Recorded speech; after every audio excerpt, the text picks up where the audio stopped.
যে আমি এক গ্লাস গরম পানির মধ্যে, কুসুম গরম পানির মধ্যে একটা লেবু চিপে নিয়ে খেয়ে নিই। তাদের ধারণা এতে তাদের চর্বি কেটে কেটে বেরিয়ে যাবে। আবার অনেকের ধারণা পাথর হবে না কিডনিতে। দুটোই ভ্রান্ত ধারণা। ভিটামিন সি যদি অত্যধিক খান, আপনি অনেক বেশি যদি খেয়ে ফেলেন ভিটামিন সি, তাহলে বরং কিডনিতে আরো পাথর তৈরি হবে। আপনার চর্বি গলিয়ে বা চর্বি কেটে কেটে বের করে দিবে না, মানে মেদ ভুঁড়ি কমিয়ে দেবে না, আবার কিডনির থেকে পাথরও বের করে দিবে না, কিংবা কিডনি পাথর হতে বাধাও দিবে না। এই আশায় আপনি লেবু পানি খাবেন না।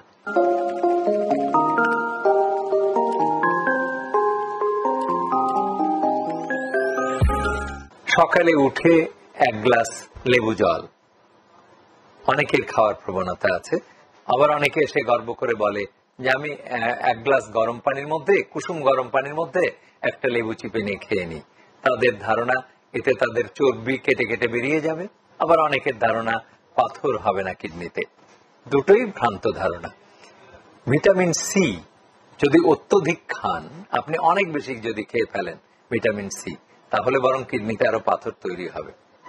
কাজে কোনো জিনিসই মাত্রার মধ্যে, অতিরিক্ত নয়, মাত্রার মধ্যে থাকতে হবে।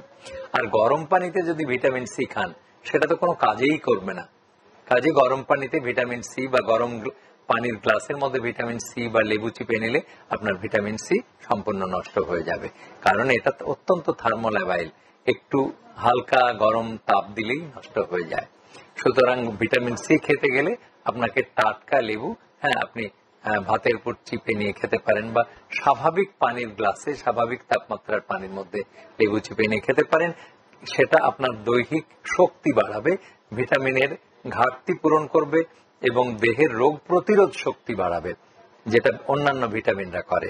কিন্তু কখনোই তা আপনার চর্বি গলিয়ে বা চর্বি কেটে কেটে বের করে দিবে না, মানে মেদ ভুঁড়ি কমিয়ে দেবে না, আবার কিডনির থেকে পাথরও বের করে দিবে না, কিংবা কিডনি পাথর হতে বাধাও দিবে না। কাজেই এই আশায় অন্তত খাবেন না লেবু পানি, যে আমার কিডনিতে পাথর যেন না হয়। এই আশায় আপনি লেবু পানি খাবেন না। লেবু পানি খাবেন আপনার দৈহিক রোগ প্রতিরোধ শক্তি বাড়িয়ে নেওয়ার জন্য এবং আপনার দেহকে সুস্বাস্থ্যময় করার জন্য। সেটা অত্যধিক অনেক বেশি লেবু খাওয়ার দরকার নেই। নিয়মিত স্বাস্থ্য বিষয়ক পরামর্শ পেতে আমাদের চ্যানেলটি সাবস্ক্রাইব করুন এবং বেশি বেশি লাইক ও শেয়ারের মাধ্যমে সবাইকে আমাদের সাথে সংযুক্ত হওয়ার সুযোগ করে দিন।